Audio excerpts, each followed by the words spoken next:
Ils ont essayé de vous anéantir. Ils ont retourné vos faiblesses contre vous. Ils ont manipulé votre empathie. Ils ont siphonné votre énergie. Ils vous ont fait douter de votre propre raison. Et ils ont cru avoir gagné. Mais quelque chose s'est produit. Quelque chose qu'ils n'avaient jamais envisagé. Vous avez guéri. Et maintenant, la personne qui émerge des cendres de ce qu'ils ont tenté de détruire est la plus grande menace qu'ils aient jamais rencontrée. Pas parce que vous cherchez la vengeance, pas parce que vous êtes devenu cruel, mais parce que vous êtes devenu quelque chose qu'ils ne peuvent plus manipuler, quelque chose qu'ils ne peuvent plus contrôler, quelque chose qui les terrorise jusqu'à l'âme. Carl Jung avait un nom pour ça. Il appelait ça le guérisseur blessé. Et aujourd'hui, je vais vous expliquer pourquoi l'hypersensible guéri est la personne la plus dangereuse pour ceux qui ont tenté de le détruire, et pourquoi les neurosciences modernes confirment que cette transformation est permanente et irréversible. Avant de continuer, je dois m'assurer que vous comprenez quelque chose de fondamental. Quand je dis « dangereux », je ne parle pas de violence, je ne parle pas de vengeance. Je parle de quelque chose de beaucoup plus profond. Je parle d'une personne qui est devenue immune aux mêmes tactiques qui ont failli la détruire. Une personne qui a développé des anticorps psychologiques contre la manipulation. Une personne qui voit à travers les masques avec une clarté, qui terrifie ceux qui dépendent des masques pour survivre. C'est ça, l'hypersensible guéri. Et c'est la personne que vous êtes en train de devenir. Jung a découvert quelque chose de fascinant au sujet du processus de guérison. Il a réalisé que les personnes qui traversent ce qu'il appelait l'individuation, le processus de devenir entier, ne redeviennent jamais celles qu'elles étaient avant. Elles se transforment en quelque chose de nouveau, quelque chose de plus fort, quelque chose de plus conscient. Il utilisait la métaphore de l'alchimie pour décrire ça. Les alchimistes antiques essayaient de transformer le plomb en or. Jung a réalisé que la psyché humaine fait quelque chose de similaire. Elle transforme la douleur en sagesse. Elle transforme le traumatisme en force. Elle transforme la blessure en pouvoir. Mais voici ce que Jung a découvert et qu'il est crucial que vous compreniez. Cette transformation ne se produit que lorsque vous affrontez l'obscurité. Lorsque vous traversez ce qu'il appelait la nigredo, la phase d'assombrissement, lorsque vous affrontez votre ombre et l'ombre que les autres ont projetée sur vous. L'hypersensible qui a été abusé par un narcissique a traversé une nigredo brutale. Vous avez été forcé d'affronter le côté le plus sombre de la nature humaine. Vous avez vu la cruauté déguisée en amour. Vous avez vu la manipulation drapée de sollicitude. Vous avez vu le vide caché derrière la grandiloquence. Et si vous avez survécu à ça, si vous avez émergé de l'autre côté, vous avez traversé une transformation que peu de personnes au monde expérimentent. Vous êtes devenu ce que Jung appelait le guérisseur blessé. L'archétype du guérisseur blessé vient de la mythologie grecque. Chiron était un centaure qui avait une connaissance approfondie de la guérison et de la médecine. Mais il portait une blessure qu'il ne pouvait jamais guérir en lui-même. Et c'est précisément cette blessure qui a fait de lui le plus grand guérisseur de tous. Jung utilisait ce mythe pour expliquer quelque chose de profond au sujet de la psyché humaine. Ceux qui ont le plus souffert deviennent souvent ceux qui peuvent le plus aider les autres. Mais pas parce qu'ils sont devenus des saints, parce qu'ils sont devenus conscients, parce qu'ils ont intégré l'obscurité au lieu de la nier. Huberman et les neurosciences modernes confirment ce que Jung a découvert de manière intuitive.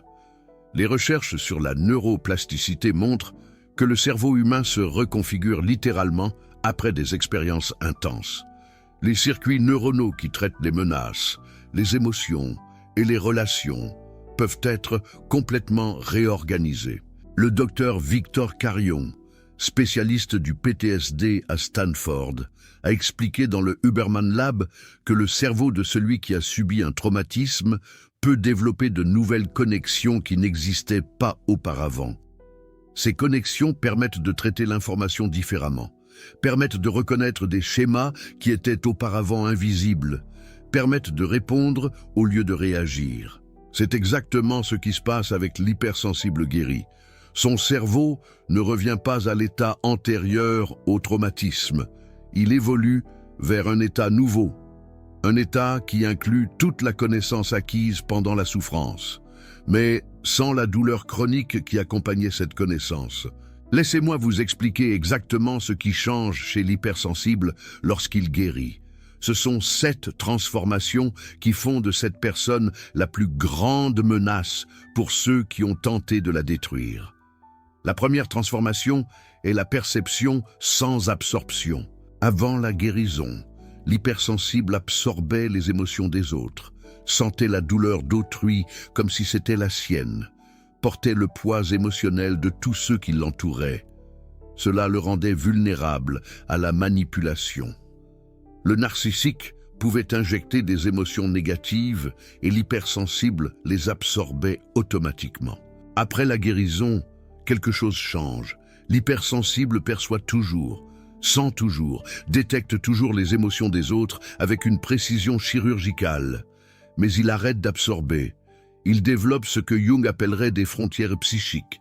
Il peut témoigner de la douleur sans porter la douleur, peut percevoir la manipulation sans être affecté par elle. C'est dévastateur pour le narcissique, parce que sa principale arme était la capacité de transférer sa douleur vers vous. Maintenant, cette arme ne fonctionne plus. Il tire, mais les balles ne pénètrent pas. La deuxième transformation est la clarté sans réactivité. Avant la guérison, quand l'hypersensible percevait quelque chose d'anormal, il réagissait émotionnellement. La perception était accompagnée de peur, de colère ou de désespoir. Cela obscurcissait la vision, rendait l'action claire difficile et donnait au narcissique du matériel pour l'utiliser contre vous. Après la guérison, la perception vient accompagnée de calme. Vous voyez la manipulation, mais vous ne ressentez pas de panique. Vous voyez la colère du narcissique, mais vous ne ressentez pas de peur. Vous voyez la tentative de contrôle, mais vous ne ressentez pas de désespoir. Vous observez simplement et vous agissez en conséquence. Huberman explique que cela se produit parce que le cortex préfrontal, la partie rationnelle du cerveau, développe des connexions plus fortes avec l'amygdale, le centre émotionnel. Vous ne perdez pas la capacité de ressentir. Vous gagnez la capacité de réguler ce que vous ressentez, de choisir comment répondre au lieu de réagir automatiquement.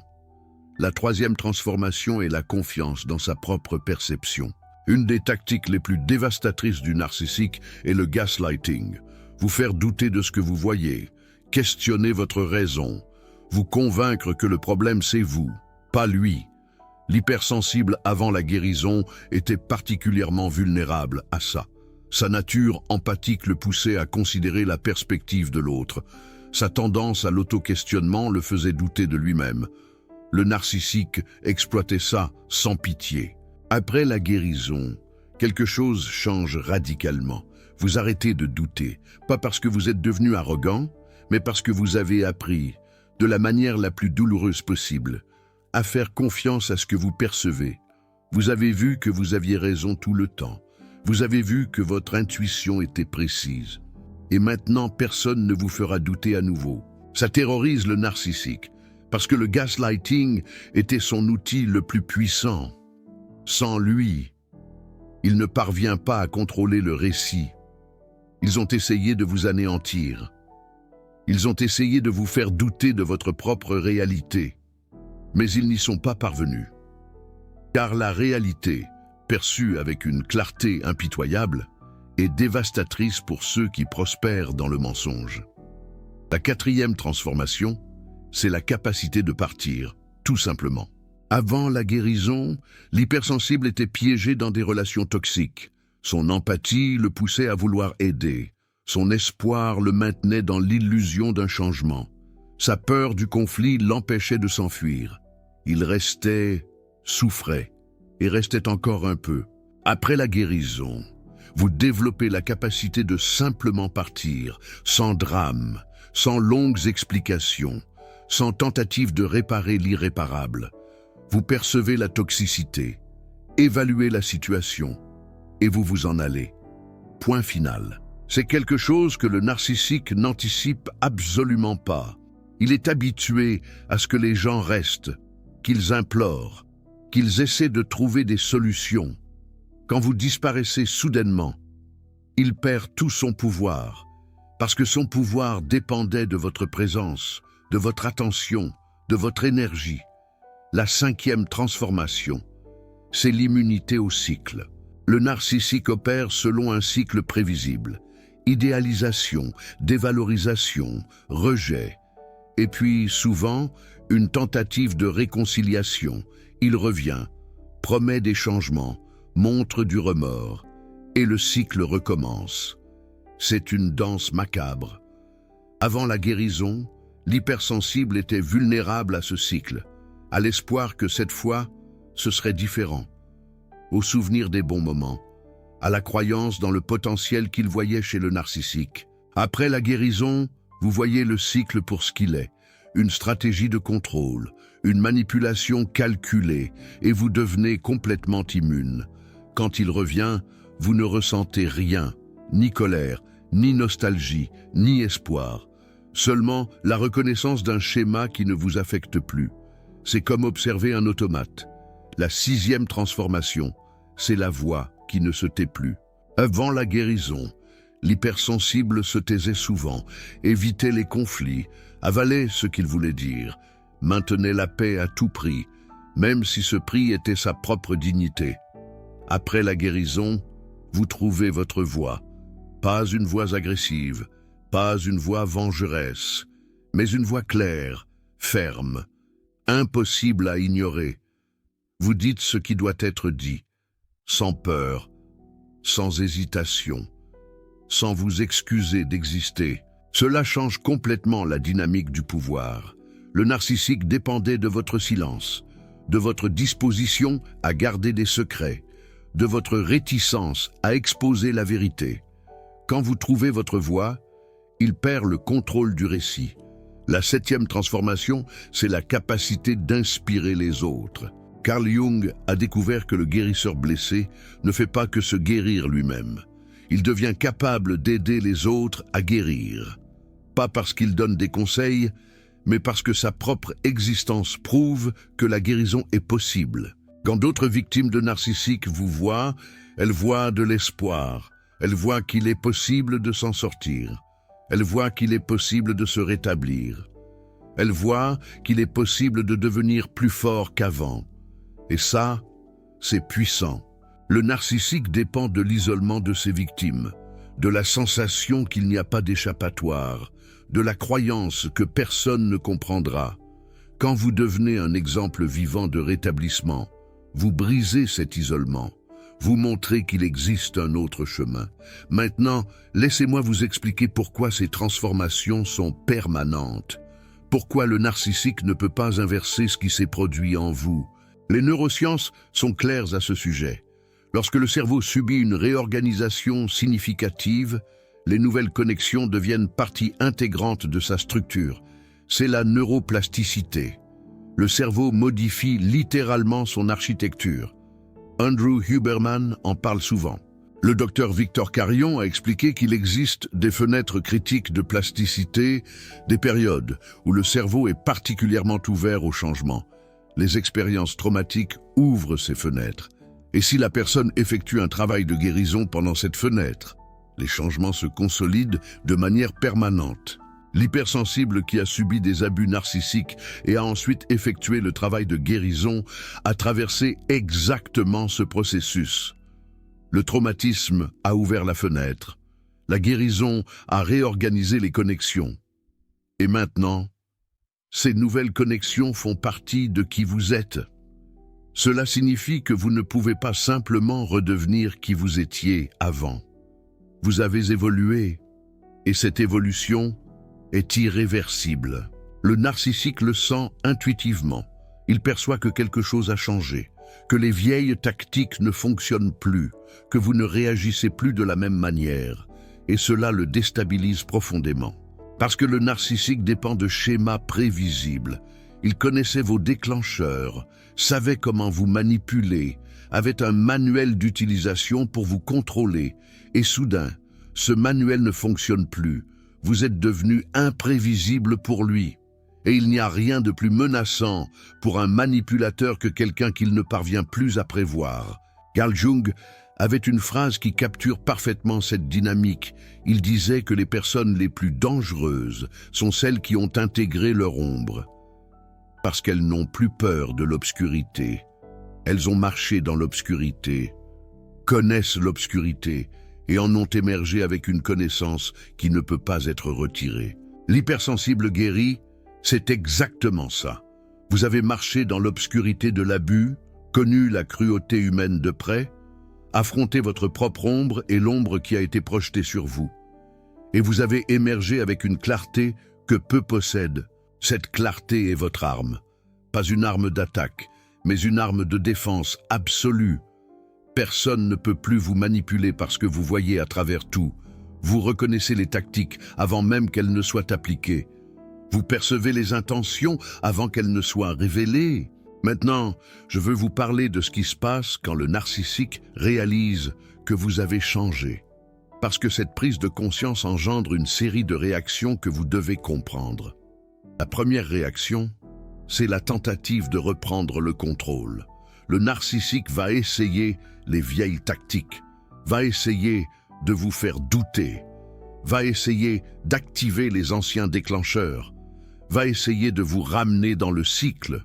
Quand cela ne fonctionne pas, il passe à la deuxième réaction, la colère. Il est furieux parce qu'il a perdu le contrôle, parce que vous ne répondez plus, parce que le pouvoir qu'il avait s'est évaporé. Après la colère, vient la troisième réaction, la campagne de diffamation. Il va essayer de détruire votre réputation, va raconter des histoires déformées sur vous, va essayer de monter les autres contre vous. Parce que s'il ne peut pas vous contrôler directement, il va essayer de vous contrôler à travers les autres. Et finalement, quand rien de tout cela ne fonctionne, vient la quatrième réaction, la disparition. Il s'en va, cherche une autre victime, quelqu'un qu'il peut encore manipuler, quelqu'un qui n'a pas encore subi la transformation que vous avez subie. Et voici l'ironie que Carl Jung aurait appréciée. Le narcissique qui a essayé de vous détruire a fini par vous fortifier. Il vous a forcé à passer par un processus d'individuation que vous n'auriez peut-être jamais entrepris de votre propre chef. Il vous a poussé au fond du trou, et là, au fond, vous avez trouvé des ressources que vous ne saviez pas que vous aviez. Cela ne signifie pas que vous devez remercier le narcissique. Cela ne signifie pas que l'abus était une bonne chose. Cela signifie simplement que vous avez transformé le poison en remède, transformé la destruction en construction, transformé la pire expérience de votre vie en fondation d'une version plus forte de vous-même. C'est une renaissance. Huberman parle de ce concept de croissance post-traumatique. L'idée que certaines personnes non seulement se remettent d'un traumatisme, mais se développent au-delà du point où elles se trouvaient avant ce traumatisme. Elles développent une résilience qu'elles n'avaient pas, une sagesse qu'elles ne possédaient pas, une force qu'elles ignoraient. L'hypersensible guéri est l'exemple parfait de cela. Vous n'êtes pas revenu à la normale, vous avez surpassé la normale. Vous êtes devenu quelque chose qui n'existait pas avant le traumatisme, quelque chose qui ne pourrait pas exister sans le traumatisme. Pas parce que le traumatisme était bon, mais parce que vous avez fait quelque chose d'extraordinaire avec lui. Un peu comme le concept de résilience cher à Boris Cyrulnik. Maintenant, je veux vous donner quelques orientations pratiques sur la façon de consolider cette transformation. Parce que même si les changements neurologiques sont permanents, vous pouvez encore renforcer ces nouvelles connexions. Premièrement, continuez à pratiquer la pleine conscience. Observez vos réactions, remarquez quand de vieux schémas tentent de refaire surface, mais observez sans jugement, sans autocritique, juste avec curiosité. Cela renforce le cortex préfrontal et votre capacité de régulation. Deuxièmement, Maintenez vos frontières. Chaque fois que vous respectez vos propres frontières, vous renforcez le message que vous méritez protection. Chaque fois que vous permettez une violation, vous affaiblissez ce message. Vos frontières sont sacrées, traitez-les comme telles. Comme disait Sartre, l'existence précède l'essence. Définissez les limites de votre existence. Troisièmement, entourez-vous de personnes qui respectent qui vous êtes devenu. Pas des personnes qui veulent que vous redeveniez ce que vous étiez. Pas des personnes qui bénéficiaient de votre vulnérabilité antérieure. Des personnes qui célèbrent votre force, qui soutiennent votre transformation, qui voient de l'or qui a émergé du plomb. Des personnes qui incarnent la fraternité, cette valeur républicaine trop souvent oubliée. Quatrièmement, utilisez votre expérience pour aider les autres, pas de façon forcée, pas en cherchant à sauver les gens, mais simplement en étant un exemple vivant que la guérison est possible. Votre existence est déjà une aide. Votre transformation est déjà une inspiration. Cinquièmement, n'oubliez jamais ce que vous avez appris. Pas pour vivre dans le passé, pas pour nourrir de la rancune, mais pour maintenir la sagesse que vous avez acquise. La connaissance sur la manipulation mentale, gaslighting, la perception concernant les individus, la clarté sur les relations. C'est un savoir précieux. Ne le laissez pas se perdre. Carl Jung disait que l'individuation n'est pas une destination, c'est un voyage. Vous n'arrivez pas à un point final et vous vous arrêtez. Vous continuez à grandir, vous continuez à intégrer, vous continuez à devenir plus entier. L'hypersensible guéri est dans ce voyage, pas comme victime, pas comme survivant, mais comme ce que Jung appellerait un individu conscient. Quelqu'un qui connaît sa lumière et son ombre. Quelqu'un qui a intégré les parties qui étaient fragmentées. Quelqu'un qui est devenu entier d'une façon que peu de gens parviennent à atteindre. Et c'est ce que le narcissique ne comprendra jamais. Il vit à la surface, il vit dans le masque, il vit dans la performance constante d'être quelqu'un qu'il n'est pas. Il ne fera jamais le voyage que vous avez fait, n'aura jamais le courage de confronter sa propre ombre, n'expérimentera jamais la transformation que vous avez expérimentée. Et c'est pour cela qu'il vous craint, pas seulement parce que vous ne pouvez plus être manipulé, mais parce que vous représentez quelque chose qu'il n'aura jamais. Vous représentez la possibilité d'intégration qu'il n'a pas le courage de rechercher. Vous représentez la guérison qu'il se refuse à accepter. Il y a quelque chose de plus que je dois vous dire sur cette transformation, quelque chose que Jung a découvert et que la neuroscience moderne a finalement réussi à expliquer. Pourquoi l'hypersensible guéri devient spécifiquement dangereux pour le narcissique, et pas seulement pour n'importe quelle personne manipulatrice? La réponse est dans la complémentarité des ombres. Jung a observé que les empathes et les narcissiques sont fréquemment attirés l'un par l'autre, exactement parce que leurs ombres sont complémentaires. Le narcissique porte une ombre de vulnérabilité qu'il ne parvient pas à affronter. L'hypersensible porte une ombre de pouvoir qu'il ne se permet pas d'exprimer. Quand ils sont ensemble dans une relation toxique, chacun projette son ombre sur l'autre. Le narcissique projette sa vulnérabilité sur l'hypersensible, attaquant exactement là où il est lui-même fragile. L'hypersensible projette son pouvoir non reconnu sur le narcissique, voyant en lui une confiance qu'il désire lui-même avoir. Mais quand l'hypersensible guérit, quelque chose d'extraordinaire se produit. Il intègre sa propre ombre de pouvoir. Il reconnaît la force qu'il a toujours eue, mais qui était cachée. Il arrête de projeter et commence à incarner. Et quand cela arrive, il cesse d'avoir besoin du narcissique pour représenter ce qu'il ne parvenait pas à être. Il devient complet en lui-même. Il ne projette plus, ne dépend plus, n'a plus besoin. Et le narcissique perçoit cela instantanément. Il sent qu'il a perdu le récepteur de sa projection, sent que le miroir qui le reflétait de façon idéale montre maintenant une image différente, sent que le système entier qu'il a construit s'est effondré. Des recherches en neurosciences sociales confirment cela. Quand deux personnes sont dans une relation, leur système nerveux se synchronise. Ils commencent à se réguler l'un l'autre. Le narcissique utilisait cette synchronisation pour déréguler l'hypersensible, pour injecter le chaos, pour maintenir le contrôle à travers l'instabilité.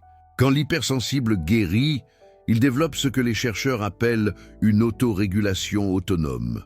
Il cesse de dépendre de l'autre pour réguler son état émotionnel. Il devient son propre centre de stabilité. Cela brise fondamentalement la dynamique que le narcissique a créée. Il ne parvient plus à vous déstabiliser, parce que vous ne dépendez plus de lui pour la stabilité. Il ne parvient plus à injecter des émotions, parce que vous n'absorbez plus automatiquement. Il ne parvient plus à contrôler, parce que vous n'avez plus besoin de son contrôle pour vous sentir en sécurité. Il y a un autre aspect qui doit être discuté. La transformation de l'hypersensible guéri n'affecte pas seulement la relation avec le narcissique spécifique qui l'a abusé, elle affecte toutes les relations futures. Elle crée une espèce de champ de force invisible qui repousse automatiquement les personnes manipulatrices. Cela arrive parce que l'hypersensible guéri émet des signaux différents. Sa posture change, sa voix change, son regard change. Les personnes manipulatrices sentent instinctivement que vous n'êtes pas une cible facile. Elles cherchent des proies plus vulnérables. Elles s'éloignent avant même d'essayer. Dr. Helen Aron, la chercheuse qui a défini le concept de personnes hautement sensibles, a découvert que les HSP guéris développent ce qu'elle appelle une sensibilité différentielle positive. Dans des environnements sains, ils s'épanouissent encore plus que les personnes non sensibles. Ils répondent à la thérapie de façon plus intense. Ils absorbent les expériences positives avec plus de profondeur. Le docteur Victor Carrion a également mis en lumière des aspects similaires dans ses travaux. Cela signifie que l'hypersensible guéri ne se protège pas seulement du mal, il amplifie le bien. Il attire des personnes saines avec la même intensité qu'il attirait auparavant des personnes toxiques. Il crée des relations profondes et genuines avec une facilité qui paraissait impossible auparavant. Et le narcissique perçoit cela aussi. Il vous voit fleurir, voit vous construire une vie qu'il ne parviendra jamais à avoir. Une vie baignée de cette joie de vivre, si chère à Albert Camus. Imaginez, vous le voyez, recevant l'amour et le respect qu'il a toujours désiré, mais sans jamais savoir comment les obtenir. Et ça le consume de l'intérieur. Parce qu'au fond, le narcissique sait qu'il y a quelque chose de fondamentalement erroné chez lui. Il sait que le masque est un mensonge. Il sait que le vide ne sera jamais comblé par les conquêtes extérieures qu'il poursuit sans relâche.